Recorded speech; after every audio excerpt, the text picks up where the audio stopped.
Smart TV dimanapun kalian berada, kembali lagi di acara Talk Show SRTV. Kali ini teman-teman bakal ditemani oleh saya, Maria Yohanida Joya, atau bisa disebut Joy. Oh iya teman-teman, gimana nih kabarnya? Sehat-sehat? Semoga selalu tetap sehat dan tetap semangat untuk menjalani aktivitas ya. Oke, di episode kali ini kami akan mengangkat sebuah tema yang bernama kreativitas tanpa batas. Pasti teman-teman di rumah ada yang hobi menulis atau bahkan membuat buku. Wah, jangan sampai kelewatan ya pembicaraan kita pada hari ini. Karena di sini kita bakal membahas habis bagaimana sih proses pembuatan buku dari awal banget sampai dengan tips menarik untuk tetap menulis. Oh iya, di sini juga ada yang lebih spesial nih guys. Apa ya? Sini aku kasih tahu. Di sini kita nggak hanya mengundang satu narasumber saja, melainkan dua narasumber. Tanpa berlama-lama lagi, mari kita sambut saja Pak Andre Kurniawan dan Kak Maria Kineta. Iya Pak. Halo Pak Andre, halo Pak Neta. Gimana nih kabarnya? Baik, istimewa. Istimewa. Kak Maria? Puji Tuhan. Puji luar biasa. Di sini saya ingin mengucapkan terima kasih terlebih dahulu karena Pak Andre dan Kak Maria sudah meluangkan waktunya untuk bisa nih berbincang-bincang dengan saya dan juga para pemirsa SRTV. Nah, kita langsung aja nih ke topiknya.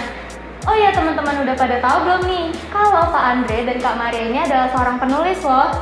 Sini aku kasih tahu. Jadi Pak Andre ini adalah salah satu penulis dari buku yang berjudul Mudah Membuat Game dan Potensi Finansialnya dengan Unity 3D. Dan Kak Maria adalah salah satu penulis buku dari buku yang berjudul Corona Asyik. Baik, dari judulnya nih Pak, boleh nggak ini diceritain sedikit sinopsisnya tentang buku yang Bapak tulis ini? Oke, terima kasih Kak Joy ya. Kalau saya Kak Joy ya. Iya boleh. Oke, jadi buku Mudah Membuat Game dengan Unity dan Potensi Finansialnya itu merupakan buku pertama yang saya buat. Buku pertama? Ya, buku pertama itu sekitar tahun 2015 lalu. Cukup lama ya, 2015 yang lalu. Udah lumayan itu. Jadi waktu ketika saya masih mahasiswa gitu ya, itu kebetulan saya ini suka dengan bidang game development. Nah, salah satunya itu membuat game. Nah, waktu saya kuliah itu saya belajar mengenai bagaimana membuat game menggunakan Unity. Nah, kemudian dari situ saya membuat tulisan mengenai Unity. Nah, dari situ kemudian saya membuat buku, menulis gitu ya, dan akhirnya terlahirlah sebuah buku tersebut. Kalau boleh tahu nih lebih lanjut, Unity itu apa ya Pak? Nah, Unity sendiri itu merupakan salah satu game engine ya. Jadi kalau kita bicara game development gitu ya, bagaimana kita membuat sebuah game itu nggak akan lepas dari namanya game engine. Jadi istilahnya tuh mungkin kayak wajannya buat bikin game. Jadi kalau bikin game kita perlu mungkin kompor atau wajan gitu ya, kayak bikin makanan. Nah, ini kompor atau wajannya untuk bikin game. Jadi memudahkan kita dalam membuat game menggunakan Unity gitu. Baik, berarti sebenarnya penulisan buku ini kayak mengisi kekosongan gitu ya? Betul, ya jadi kayak saya menulis buku ini menyalurkan ide kreasi saya bagaimana cara membuat game menggunakan Unity ini gitu. Baik, kalau Kak Maria sendiri nih, boleh nggak diceritain sedikit sinopsisnya tentang buku yang berjudul Corona Asyik? Oke, jadi Corona Asyik ini berisi dari 12 tulisan dari saya dan teman-teman mengenai awal ide-ide kreatif yang muncul di tengah-tengah pandemi. Jadi itu kan ditulis saat waktu awal-awal banget pandemi ya. Bulan Maret, bulan April itu baru kita mulai, waktu Maret kita lockdown pas itu. Baik. Jadi benar-benar ide-idenya fresh, ide-ide dari kami mahasiswa yang kaget dari iya kuliah dari offline tiba-tiba jadi online. Nah, ini adalah tuangan ide-ide kami. Baik. Kalau tujuan awalnya penulisan buku ini apa Kak? Kalau tulisan ini, buku ini sebenarnya adalah salah satu proyek dari kelas penulisan kreatif gitu. Jadi awalnya kita nggak ada niatan, tapi karena ini disuruh sama dosen nih, sama Prof. Rifan, disuruh kalian bikin buku ya. Kalau misalnya bikin buku, bukunya jadi terbit auto A. Auto A? Iya. Wah, keren banget nih Auto A ya. Ya jadi mau nggak mau nih jadi semangat banget, harus mau nggak mau harus bisa. Berarti memang ini nih pure project. Pure project. Oke, baik. Kalau Pak Andre nih, tujuan awal pembuatan buku mudah membuat game ini apa Pak? Oke, jadi kalau saya seperti yang tadi saya sampaikan juga ya, bahwa saya itu tertarik di bidang game development, terutama membuat game.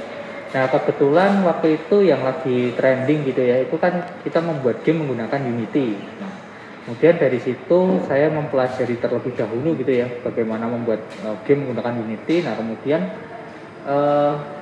karena saya orangnya tuh nggak mudah mengingat gitu ya, jadi gampang lupa gitu ya. Sama Pak, saya juga. Nah, dari situ akhirnya saya memutuskan untuk tulis saja supaya nggak lupa gitu kan. Nah, dari menulis itu lama-lama menjadi sebuah tulisan yang panjang gitu ya. Nah, dan dari situ terlahirlah sebuah buku. Tujuan awalnya sangat ini ya, sangat menarik gitu. Iya. Apalagi kalau membuat game ini berarti memang hal yang disukai, dari passion awal menjadi sebuah karya. Betul. Seperti itu. Nah, untuk Kak Maria nih, tadi bilang menulis karena project gitu ya. Kenapa kakak memilih untuk menyalurkan kreativitas untuk menulis gitu? Apa yang membuat semangat? Selain auto A-nya itu ya. Iya, selain auto A-nya tadi yang sudah diceritakan. Iya, itu sebenarnya kita semua yang di project ini nulis karena pengalaman pribadi. Jadi apa yang kita tulisin ini benar-benar yang kita yang kita alami gitu, bukan cuma ini ide kayaknya bagus tulis deh, enggak. Sebenarnya apa yang udah kita alami ya udah tulis aja, kita apa adanya di situ. Realita gitu ya. Kalau Pak Andre mungkin ini ya menyalurkan kreativitas dengan menulis buku mungkin tadi karena mudah lupa. Betul. Jadi lebih baik ditulis aja kayak gitu. Oke. Nah, kalau sudah ada tujuan awal nih, kalau motivasi untuk penyelesaian buku ini apa Kak? Motivasinya karena udah hampir selesai ya waktu itu. Udah hampir selesai, ditunjuk oleh dosen untuk bantuin teman-teman juga ngedit. Motivasinya adalah ya ini udah bentar lagi nih, udah hampir selesai. Harus selesaiin. Kenapa? Jangan setengah-setengah. Udah sampai sini ngapain harus ditinggal? Ini sayang banget. Berarti nggak boleh setengah-setengah ya? Nggak Kalau boleh. apa pernah ngalamin stuck kayak gitu? Stuck pernah dong. Pernah ya, pasti. Pernah pasti. Terus ya udah kita cari stop nulis aja dulu bentar. Terus cari-cari ide, Inspirasi nonton. seperti Benar. itu. Kalau Pak Andre nih, yang menjadi motivasi Bapak untuk menyelesaikan buku ini apa? Oke, kalau bilang motivasi itu sebenarnya banyak sekali motivasi. Cuman kalau alasan motivasi kayak finansial tuh mungkin bukan alasan yang kekinian ya. Kalau anak milenial sekarang itu kan mereka perlunya sebuah pengakuan gitu ya. Nah, jadi waktu itu dari menulis ini, ya, motivasi saya tuh ketika jadi itu kan wah ini keren nih bisa nulis buku. Nah itu menjadi salah satu motivasi saya dalam menyelesaikan buku ini, supaya nanti ketika sudah punya hasil gitu ya, saya sudah punya karya tuh saya bisa jadi ini loh, selama saya kuliah tuh aku sudah membuat apa aja gitu. Berarti nggak hanya omongan doang ya, dilakukan gitu biar ada pembuktian berhasil nih. Yes. Nah, pastinya kalau lagi menulis tuh pasti ada ngerasain kendala ya. Mungkin dari Kak Maria dulu nih, tadi kan ada kendala stuck seperti itu kan. Nah, ada nggak kendala selain itu? Kalau di buku yang saya tulis bersama teman-teman ini, karena nggak nulis sendirian ya, jadi kadang maunya beda, maunya setiap penulis itu beda. Nah, kalau kendala yang utama adalah gimana caranya ngebikin semua tulisan dari saya dan teman-teman itu bisa satu tema yang harmonis, nggak yang satu ngomongin gimana cara ide-ide kreatifnya, yang satu cuma ngomongin rebahan doang, enggak kan? Iya, pasti nggak mungkin ngomongin tentang rebahan doang, harus ada produktivitasnya juga gitu. Benar, jadi itu sih yang kita harus komunikasiin ke teman-teman juga. Ini kayak tema ini agak kurang pas nih, gimana kalau misalnya diganti atau gimana? Pernah ada miskom nggak? Kalau miskom, puji Tuhannya enggak sih sama teman-teman, cuma lebih ke tata bahasanya teman-teman dan saya tuh beda. Berbeda? Iya. Seperti apa contohnya? Misalnya gini, yang lain nulisnya informal. Informal? Informal kayak aku, kamu, kita, dan lain-lain. Nah, bagian saya itu saya nulisnya formal. Saya seperti itu? Saya, Anda, penulis gitu. Terus habis itu kakak ganti lagi apa enggak? Atau tetap sama? Endingnya kayak ya udah ini kan karena buku memang ditulis rame-rame, jadi emang semua orang punya style masing-masing. Yang penting tujuan dari buku itu sendiri, tema besar buku itu sendiri harmonis. Jadi Itu memang aja. penyelesaian dari kendala itu ya kayak gitu ya kak? Iya. Kalau Pak Andre nih ada kendala nggak saat Oke. menulis buku membuat game ini? Ya memang kalau dilihat dari punyanya Kak Neta ini kan beda ya, itu penulisnya banyak ya, makanya kita lihat, oh ini bahasanya mungkin beda-beda ya. Nah mungkin kalau dari tempat saya karena penulisnya itu hanya bertiga ya waktu itu ya, nah mungkin sinkronisasinya lebih mudah. Jadi kebetulan waktu itu berteman itu. Cuman yang memang jadi kendala saya waktu itu mungkin kayak lebih ke magernya aja ya. Mager? Iya kan apa ya namanya? Menulis buku itu nggak sehari selesai ya pasti ya. Pasti ada kayak kestak, aduh Nah. mager nih, ntar aja deh kayak nanti gitu. aja. Itu mager Nah. tuh pasti kayak kendala nomor 1 kayaknya. Makanya Betul. itu, nah Betul. malah oleh karena itu saya membuat kayak komitmen sih dari dalam diri saya sendiri, kayak bikin timeline gitu loh. Oh aku harus selesaikan ini di bulan ini, supaya nanti sudah nggak ada tanggungan lagi gitu. Berarti memang penyelesaiannya dengan pembuatan komitmen. Betul, dari Kayak dalam gitu. diri kita sendiri. Baik. Nah, nggak mungkin nih kalau nulis buku itu cuma ada kendala, pasti ada pengalaman berkesan atau menarik seperti itu. Mungkin bisa dulu diceritakan dari Pak Andre, ini pengalaman menyenangkan kan Pak Andre tadi bilang Oke. melakukan menulis buku tuh dari passion ya? Iya betul. Oke, nah sebenarnya yang saya tulis bukunya itu nggak cuma satu ya, ada beberapa buku. Kalau yang dibilang paling menyenangkan mungkin dari pengalaman buku kedua ya. Apa itu Pak? Jadi buku kedua saya itu berjudul membuat augmented reality dan virtual reality. Di mana buku tersebut juga salah satu passion saya juga di bidang itu. Nah, mungkin pengalaman menarik yang saya kerjakan di situ mungkin karena saya mengerjakannya bersama yang dulu adalah pacar saya. Oh, Jadi oke, lanjut Oke coba ya. Pak. Jadi walaupun sekarang sudah jadi mantan ya. Oke, tapi dari situ kita Bisa belajar. bisa belajar lebih dekat ya dengan orang yang kita sayang gitu ya. Ngajak kita menulis bersama gitu. Baik. Nah, jadi mungkin ini bisa jadi strategi teman-teman juga nih, ngajak gebetannya gitu ya. Dia nulis bareng. Nah, supaya Kebetulan saya belum punya Pak. oh, nah itu bisa jadi nanti siapa tahu nyari gebetan, yuk nulis bareng. Yuk nulis bareng buat karya bareng. Betul, jadi kita bisa menjalin sebuah hubungan yang positif juga begitu kan. Baik. Nah, mungkin itu sih pengalaman yang menurut saya paling menyenangkan. Mungkin dari Kak Maria apakah sama dengan Pak Andre atau ada yang berbeda? Mungkin Enggak, sayangnya gebetan saya nulisnya beda buku. ini kok jadi ngomongin gebetan ya? Waduh, Aduh, ya, itu. beda nggak apa-apa. Nah, tapi kalau di buku saya sendiri itu apa ya, pengalaman menariknya adalah kayak yang tadi Pak Andre bilang kan, recognition. Wah ternyata ini bisa loh. Bisa. Iya, ternyata bisa jadi buku gitu. Nggak akan nyangka kalau pas awal-awal disuruh tuh kayak ya mager, ngapain buku, kenapa harus nulis buku. Tapi ternyata kok bisa dan jadi. Itu udah menurutku udah recognition yang sangat amat baik. Apakah masih jadi gebetan? Masih untungnya. Masih? Iya, masih Oh, kayaknya jalan. tinggal saya nih yang harus nyari ya. Oke. Itu masih buku pertama kan? Iya, Nah, Pak. nanti buku kedua ngajak gebetannya. Oh, oke, Kan bisa, Pak. bisa, Bisa, kan? Pak, bisa. Oh, ditunggu nih karyanya ya. Wis. Saya udah mulai deg-degan nih kayaknya. Atau mungkin ngajak Joy nih. Oh, boleh. Saya mungkin bisa diajarin nih cara nulis buku. Saya cuman misalnya nulis diary kayak gitu. Gak apa dari diary itu nanti kita bisa berkembang jadi mungkin bisa jadi kayak novel dan sebagainya. Novel remaja mungkin ya, Pak. Betul. Baik. Kalau ngomongin proses nih, apakah prosesnya yang pembuatan buku ini cukup rumit atau mungkin karena ada rekan-rekan jadi nggak begitu rumit? Mungkin dari Kak Maria bisa. Kalau dari saya sendiri kan setiap orang cuma nulis satu bab nih ya. Ya. Jadi dari part sebagai penulisnya aja itu nggak ribet, tapi sebagai editornya itu ribet.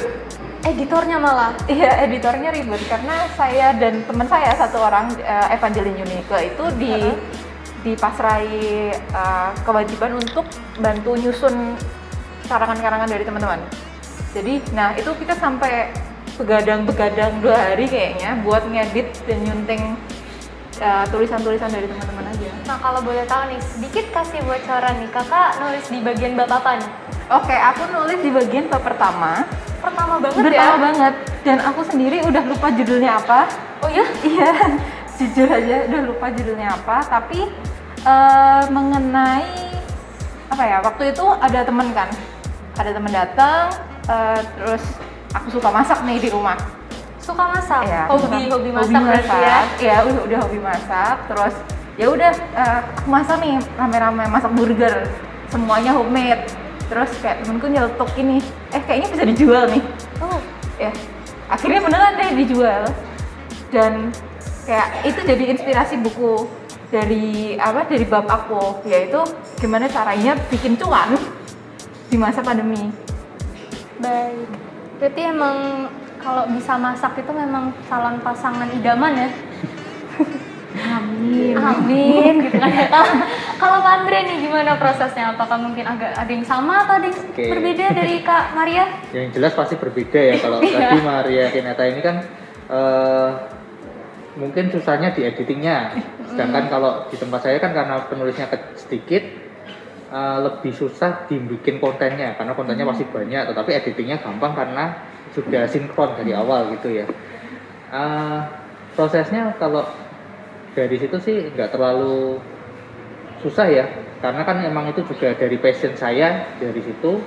Nah kemudian kita tinggal menuangkannya aja. Ditambah lagi kan kebetulan saya didampingi sama Prof. Ridwan juga kebetulan sama. Jadi masukan-masukan dari dosen itu ternyata sangat membantu juga gitu. Jadi mungkin memang kalau kita mungkin mulai dari nol sendiri mungkin akan bingung ya, kita harus mulai dari mana gitu. Tetapi nanti kalau kita sudah bersama dengan dosen, kita bisa minta masukan dari situ. Nah itu pasti akan membuat buku tuh ya nggak susah-susah amat gitu. Masukan itu sangat perlu ya berarti. Betul. Apalagi didampingin sama dosen ya tadi. Betul, iya. Nah, selain didampingi dosen atau rekan-rekan yang lain nih Pak, ada nggak yang membantu penulisan buku baik support secara moral ataupun material? Kalau saya ya tadi ya dari gebetan itu kan juga memberi support juga ya. Kita ulang ya Oke. dari gebetan lagi. Ini kayaknya masih belum bisa move on nih. Oh. Ya, jadi itu sih. Tapi kalau dari teman-teman juga mensupport juga ya. Jadi kayak, kamu sudah sampai mana nih bikinnya? Jadi kayak membantu mengingatkan ya. Jadi kayak sekedar mengingatkan itu memberikan motivasi juga. Oh ya, aku harus segera menyelesaikan bukunya ini ya. Ada peringatan tersendiri gitu supaya menyelesaikan buku. Betul. Gitu. Ya itu sih mungkin. Ya, baik, kalau dari Kak Maria nih, boleh diceritain mungkin apa ya? Pertanyaannya apa? Aku lupa. Oh, sorry. Ini selain rekan-rekan tadi nih, kan kakak bilang kakak nulisnya nggak sendiri, apalagi kakak menulis di bab pertama, gitu kan? Nah, ada nggak selain rekan-rekan yang membantu penulisan buku, baik support secara moral ataupun material? Kalau secara material nggak ada ya pasti, karena kita juga ini project kelas gitu. Terus kalau misalnya secara moral, kita sebenarnya lebih saling support antar penulis dari buku satu dan buku lain gitu. Antar anggota seperti itu? Iya, antar anggota, juga antar antar penulis buku yang berbeda gitu. Kita nggak mau kalah aja, yang lain kok jadi, kenapa kita nggak gitu. Kayak lebih ke kita nggak mau kalah, juga dipacu deadline, juga Prof. Ridwan itu juga memberi masukan terus tiap minggunya tentang penulisan yang baik, tata cara bahasa yang baik, juga bagaimana itu support yang kita kayaknya beruntung ya ada Prof. Ridwan di sana yang membantu mensupport kita ya. Iya, betul banget, penulisan itunya ya. Dan untuk Kak Maria sendiri tadi dibilang ada persaingan tersendiri antara buku yang lain gitu ya? Iya, bener banget. Oke, itu untuk memacu lebih cepat selesai nih bukunya, kayak gitu. Oke, nah bukunya ini kan udah terbit ya, udah publish gitu ya. Nah, boleh nih diceritain bukunya itu udah dipublish di mana aja? Mungkin dari Pak Andre dulu. Oke, untuk buku pertama dan kedua saya kebetulan yang menerbitkan dari Alex Media. Jadi LX Media kemudian sudah bisa dicari di toko-toko buku terdekat gitu ya. Toko-toko buku Toko-toko buku terdekat. terdekat itu sudah bisa dicari di situ. Atau mungkin mau cari secara online juga bisa ya, karena kan sekarang zamannya online ya, apalagi pandemi begini. Kita perlunya soft copy-nya gitu. Itu juga bisa di platform-platform seperti penyedia e-book begitu. Nah, itu nanti bisa di-download dari situ juga. Baik, kalau Kak Maria, buku Corona Asik ini udah dipublish di mana aja? Ya, jadi buku Corona Asik ini karena tidak ada copy fisiknya, jadi semuanya hanya bisa diambil dari toko buku e-book. Jadi, E-book ya? Iya, e-book, hanya ada e-book, gratis kok. Nah, teman-teman yang ingin lebih kepo tentang bukunya mungkin bisa langsung mengakses di platform yang menyediakan e-book nih. Kayak gitu. Oke. Nah, kalau buku udah dipublish nih.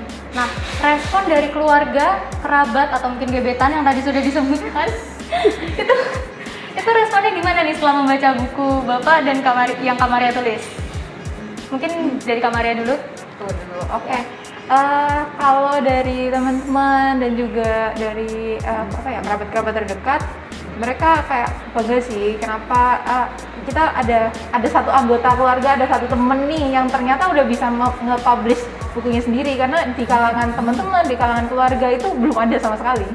Ada kebanggaan tersendiri seperti itu. Iya, benar. Berarti respon yang positif dari keluarga itu memang sangat penting gitu ya? Iya, tapi setelah ada hasil dong. Iya, setelah ada hasil tentunya.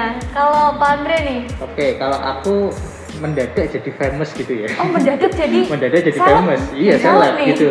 Jadi di rumah itu tiba-tiba kan adik orang tua dan adik saya itu kan di Magelang ya. Nah, mereka tiba-tiba langsung pergi ke toko buku gitu, langsung nyari bukunya. Terus habis itu difoto, kirim ke aku, nih loh bukunya ada. Jadi kayak tiba-tiba famous gitu.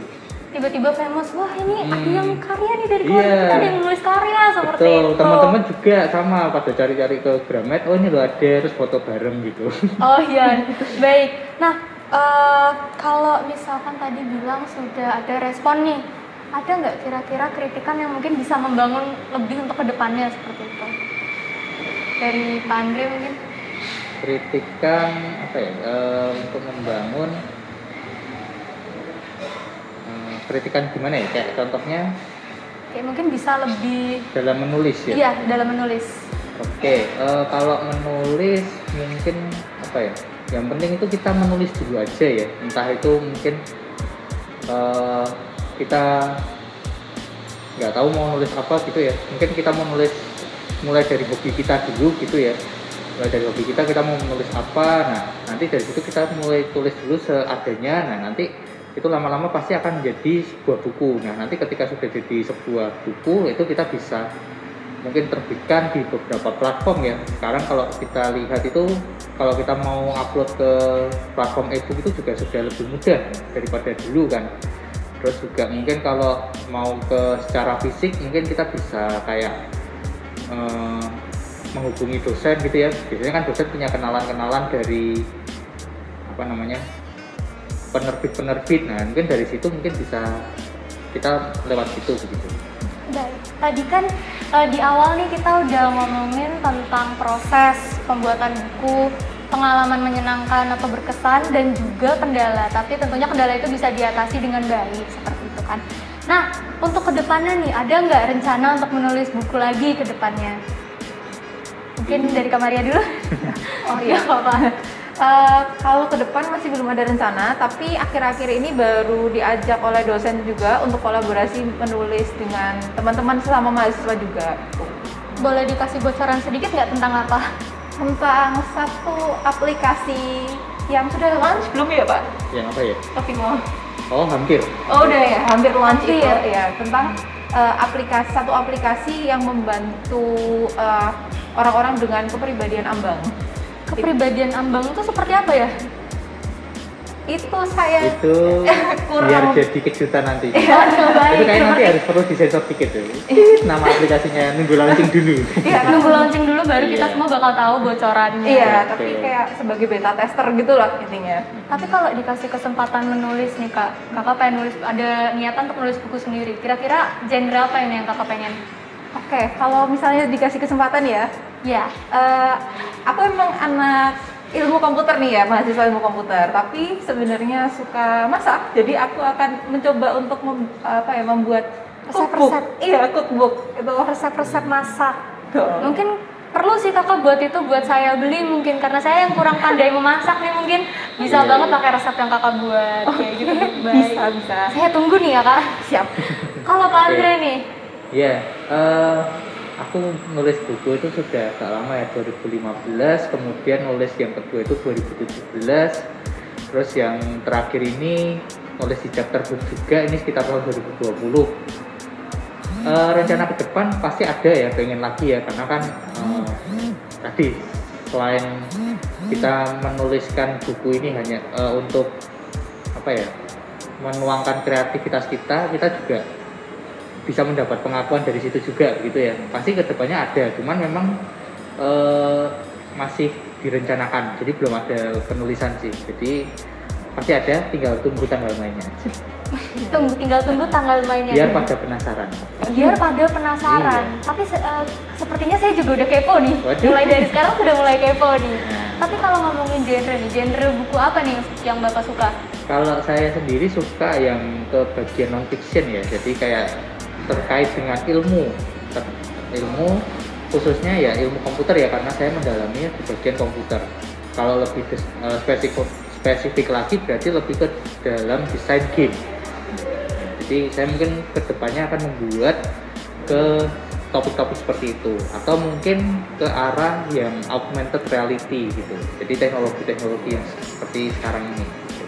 Walaupun mungkin saya kurang mengerti tentang ilmu komputer, mungkin setelah membaca bacaan yang Bapak tulis mungkin saya bisa mengerti. Oke. Kayak gitu. Nah Pak, wah nggak kerasa nih kita udah bincang-bincang cukup lama. Padahal kayaknya baru mulai ya tadi. Kayaknya udah seharian ya ini ya.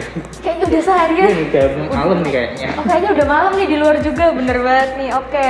Nah, sebagai penutup nih, mungkin boleh nih Kak Maria dan Pak Andre bisa memberikan tips and trik menarik nih kepada pemirsa SR TV yang sudah punya niatan nulis buku tapi masih malu-malu nih. Mungkin boleh dari Kak Maria? Oke, kalau dari saya sendiri, buat teman-teman yang udah mulai kepikiran topik, itu harus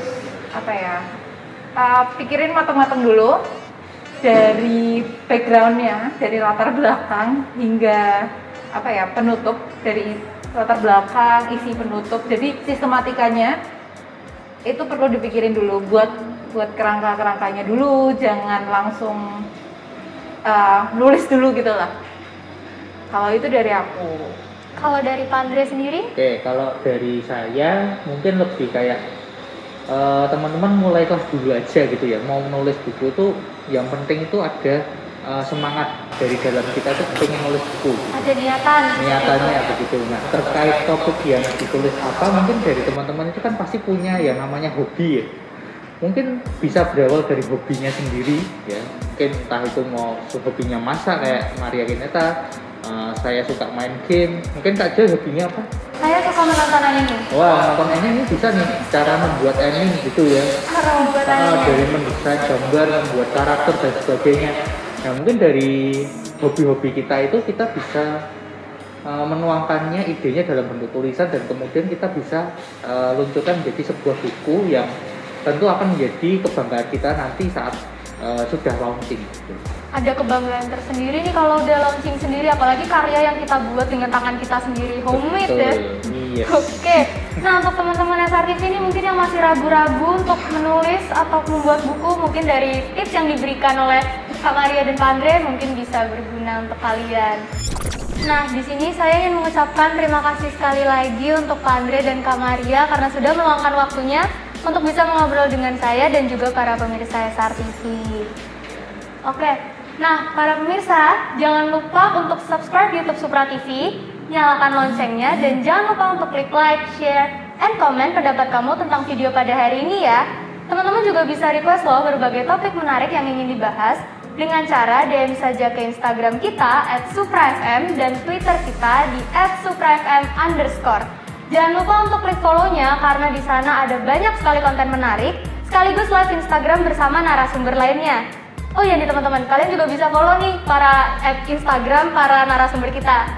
Mungkin bisa disebutkan nama Instagramnya? Oke, Instagram saya ada di @andre.kp. Nah, Instagramku ada di @mariakineta.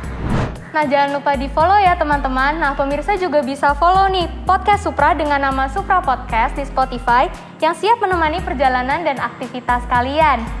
Baik, saya Joy, mewakili kru yang bertugas, pamit undur diri dan sampai jumpa. Salam Supra FM, your favorite campus radio station. Dadah!